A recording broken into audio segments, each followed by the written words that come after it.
तमालपत्र, दगडी फूल, जिरे, मिरे, दालचिनी, बाई बाई काळा मसाला म्हणलं की हे सगळं घेऊन दिवस घालायचा. अगं झरीकर मसाला आहे की ज्याने काळा मसाला ग्रेव्ही मसाल्याची सबंध महाराष्ट्राला ओळख करून दिलीये बघ. आहा, घरच्या सारखा हवाय मला मिळेल का? अगं अत्याधुनिक लॅब मधून तयार होणारा मसाला आहे झरीकर मसाला. सुटले का बाई एकदाची? आत्ताच करते झरीकर काळा मसाला टाकून झणझणीत भाजी. मग आतापासून स्वाद तोच पण अंदाज नवा.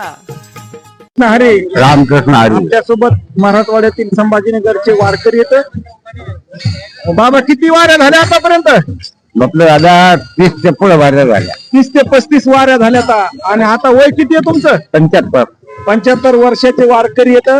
परंतु न थकता दिवे घाट चढत असताना तरुणालाही थकवा यायलाय. परंतु 75 ते 80 वर्ष वयाचे वारकरी पण न थकता वारी करतात. खऱ्या अर्थानं हेच माऊलींची ऊर्जा आहे. 30 वर्षापासून काय काय अनुभव आले वारीमध्ये तुम्हाला? डाग भाव दे आम्हाला एवढा भाव दे सध्य हात काय काय काय मला पैसे राहत नाही पावडर पाडून देतात.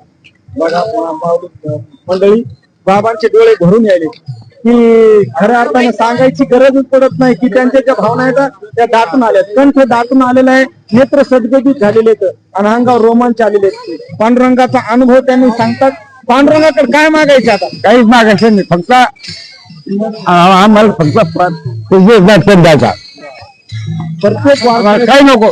हीच भावना असते ना मग पांडुरंगाला. आम्हाला काही जे दिलं असेल ते आम्ही तोंडाने सांगू शकत नाही ना. मला काही कमी केलं नाही पांडुरंगानं. सगळं काही दिलं. भाव दिला. मराठवाडा ही संतांची भूमी आहे मंडळी. आणि मराठवाड्याची अशी खऱ्या अर्थानं संत परंपरा सांभाळणे वारकरी निष्ठावंत वारकऱ्याचा त्यांच्याकडे ध्वज आहे. हीच त्यांची प्रतिमा आहे. आणि वर करा, वर धरा मला. बाबांनी सांगितलं मला काहीच मागायचं नाही, काही मागणे हे आम्हा अनुचित. बाबा जन्मोजन्मी आम्ही बहुपुण्य केले आणि तेव्हा विठ्ठल कृपा केली. बाबा आपल्या आयुष्यामध्ये ज्या काही मनोकामना आहेत पांडुरंग नक्कीच परमात्मा पूर्ण करेल. आणि अशीच वारी आपल्याला अविरत घडावी, आपलं आरोग्य चांगलं राहावं हीच माऊलीच्या जगपावना. रामकृष्ण आहे. तमालपत्र, दगडी फूल, जिरे, मिरे, दालचिनी, बाई बाई काळा मसाला म्हणलं की हे सगळं घेऊन दिवस घालायचा.